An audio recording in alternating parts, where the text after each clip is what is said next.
Are you working on a project that needs a rotary encoder? If so, stay tuned and let's get started. I recently came across an intriguing project on GitHub by Scott Bezek, which I found quite impressive. It sparked an idea in me. What if a project could be simplified to use just a basic display instead of a touchscreen?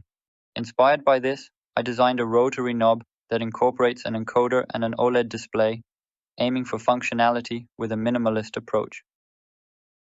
I put the encoder and the display in a single enclosure. The encoder is connected to the rotary component via a gear with a 1 to 2 gear ratio, effectively doubling the number of pulses per rotation.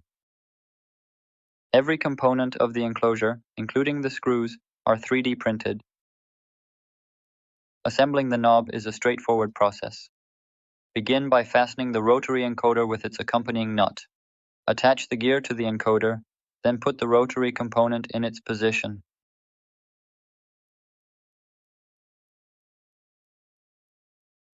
Next, position the display correctly. The cover will then lock the display in place.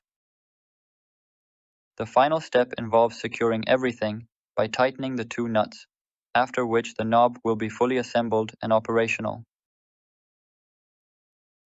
The rotary encoder's push button remains functional, allowing you to toggle the LED on or off. Threads are located at the base of the knob to ensure it is securely attached. The screws are also 3D printed. Furthermore, you have the option to download the step files and integrate them into your assembly, allowing you to create a custom-built knob for your project. All related links can be found in the video description below. Thank you for watching, and I look forward to sharing more projects with you in the near future.